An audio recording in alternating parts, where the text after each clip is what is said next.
สบายดีทุกคนมื้อนี้มาพบกับคุณพากินคือเก่าเนาะมื้อนี้เป็นมาม่าเกาหลีเนาะอันนี้เฮากินเป็นซองสีเหลืองเนาะมาชิมเบิ่งรสชาติของซองนี้มันสิเป็นอะไรเนาะซองสีเหลืองเนาะมาม่าเผ็ดซองบ่แม่นมาม่าเผ็ดไหมมาม่าเกาหลีซองสีเหลืองก็ได้ไม่ใช่ต้มไข่2ลูกเนาะนี่ไข่เยิ้มๆเลยนะ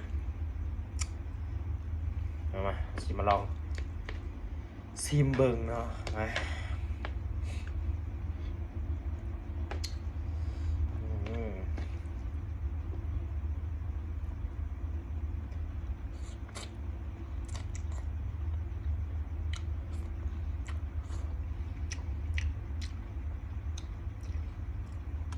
เผ็ดน้ำหนา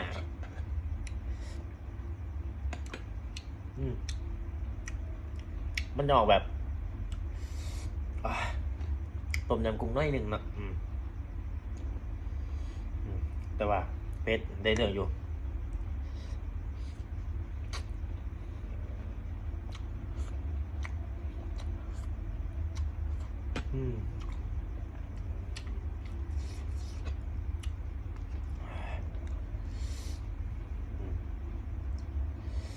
ไข่เยิ้มๆเลย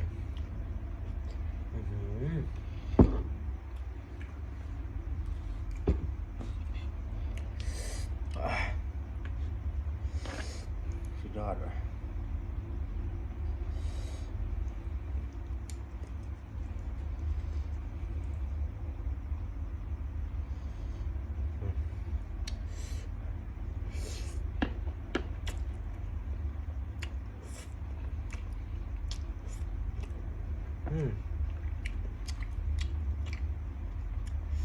ในการ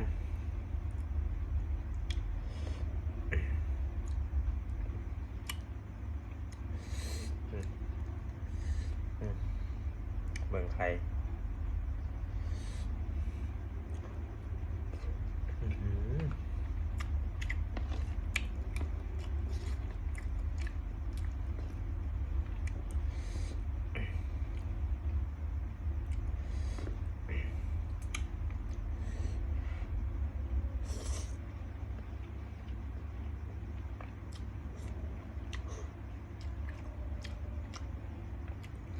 ถ้าเทียบกัน ถ้าเทียบกันระหว่างมีตัวนี้กับมาม่าเผ็ดคูณ2เนาะตัวนี้ประมาณ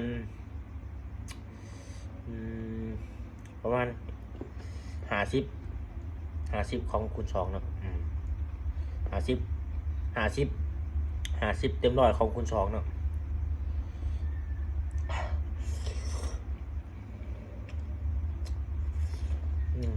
50%ประมาณนั้นเผ็ดอยู่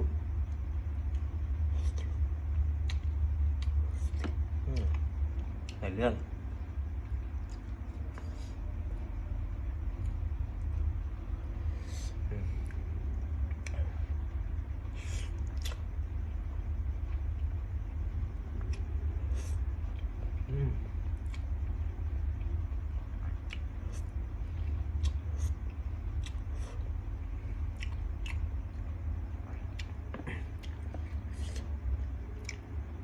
เสียงหนุ่มดี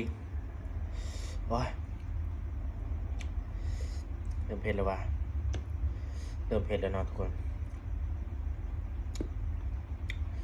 เริ่มเผ็ดแล้ว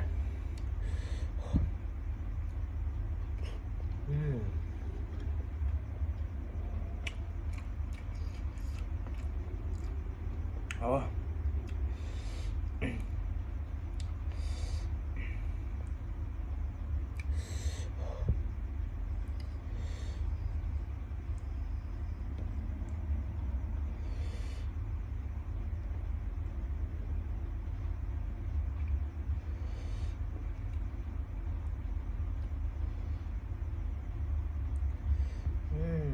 ไข่แ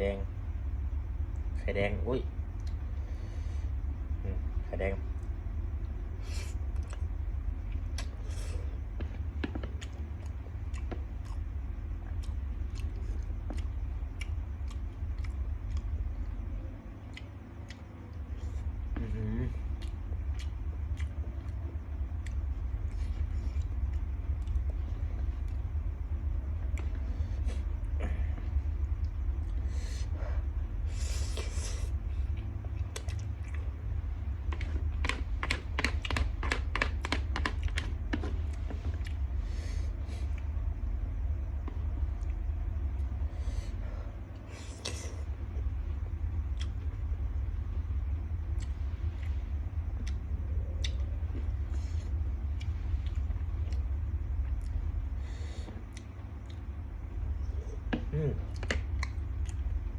สุดยอด